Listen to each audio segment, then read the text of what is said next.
Hola, ¿qué tal? En esta oportunidad voy a hablarle de las teorías de las inteligencias múltiples que fueron propuestas por Howard Gardner.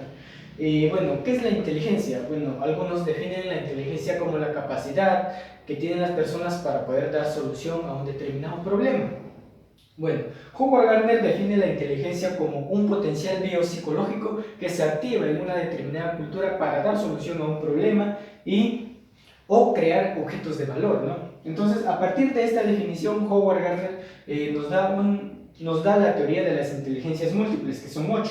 La inteligencia emocional, que a la vez se divide en interpersonal e intrapersonal, la inteligencia lingüística, la inteligencia lógico-matemática, la inteligencia visoespacial, la inteligencia musical, la inteligencia naturalista y la corporal sinestésica. Bueno, ¿por qué ha tenido gran impacto esta teoría de las inteligencias múltiples en la actualidad, no? Porque tradicionalmente se pensaba, ¿no?, que la inteligencia era un conjunto que agrupaba todas las capacidades, y en este conjunto se había monopolizado solamente algunos tipos de inteligencia, como por ejemplo la inteligencia lógico-matemática o la inteligencia lingüística, y se menospreciaba o se invisibilizaba las demás inteligencias, la corporal kinestésica, la musical naturalista, por ejemplo, ¿no?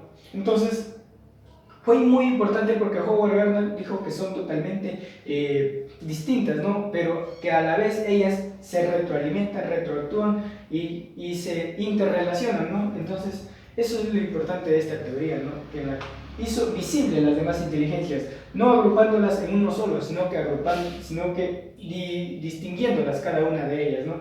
Entonces, esto también tuvo un impacto en la educación porque nos permite modificar nuestros currículos, ¿no? Formar currículos adecuados de acuerdo a las necesidades y a las inquietudes de los estudiantes, porque no todos los estudiantes van a tener la misma inteligencia. Entonces, ¿cuál es el papel que debe tomar frente a ello un docente en la actualidad, ¿no? Un docente tiene que ser un mediador entre el currículo y el estudiante, entre el padre de familia y el estudiante. ¿Por qué? Mi currículo puede no darle ningún espacio a una inteligencia de ellas. Entonces, ¿qué debe hacer el docente? Pues el docente debe tratar de dar ese espacio adecuado para que el estudiante potencie alguna de estas inteligencias que está invisible de repente en un currículo. ¿Por qué? Porque siempre en un salón va a existir un alumno, va a existir uno o dos que tienen una inteligencia musical, por ejemplo. ¿Y qué nos manda el currículo? El currículo nos manda muchas horas de enseñarle matemática, enseñarle cosas muy complejas de las matemáticas que quizás él no las va a entender. Entonces el docente su obligación del docente es simplemente enseñarle lo necesario que necesite el alumno para poder desempeñarse cotidianamente. Por ejemplo, enseñarle las operaciones fundamentales de la matemática, que sí las va a utilizar más adelante, pero no voy a tratar de enseñarle temas muy complejos matemáticos que él no me va a entender y va a desperdiciar su tiempo.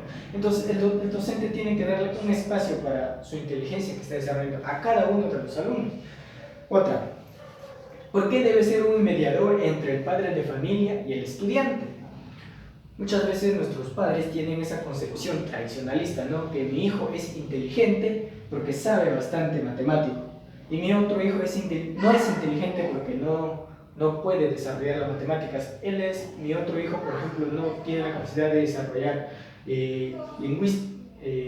problemas lingüísticos, pero es un experto en el deporte, por ejemplo. Entonces el padre se enoja, no quiere que vaya a hacer deporte y quiere obligarlo a estudiar matemáticas, obligarlo a estudiar lenguaje, o entonces el docente tiene la tarea aquí de intervenir y de poder hacerle entender al padre de familia que es otro tipo de inteligencia que ha desarrollado su otro hijo. O por ejemplo, o con la sociedad también tiene que intervenir el padre de familia, porque muchas veces nuestra sociedad trata de hundir a los estudiantes que no tienen la capacidad de resolver, por ejemplo, la inteligencia lingüística, pero tienen la capacidad de cantar, por ejemplo, y nuestra sociedad también tiene esa concepción tradicionalista, ¿no? De que un estudiante es inteligente porque sabe matemática o sabe lingüística. Entonces el profesor tiene esa tarea de intervenir y de hacerle entender y de potenciar la inteligencia que cada uno de esos estudiantes está desarrollando. Entonces, bueno, eso, y a partir de ello, ¿cuál es la inteligencia que debe primar en un docente, en un profesor? ¿Cuál de todas? Entonces, la más importante que debe cultivar un docente en sí mismo debe ser la inteligencia emocional, independientemente de todas las demás. ¿Por qué?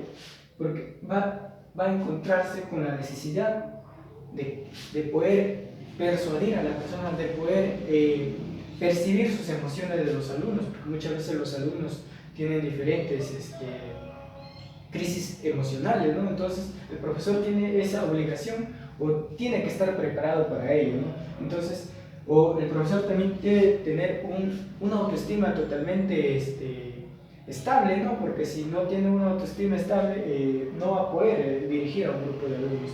Si él no sabe quién es, él no tiene en sí mismo un carácter totalmente definido y no sabe a dónde va, de dónde viene, entonces no va a poder dirigir a un alumno, no va a poder dirigir a un grupo de alumnos.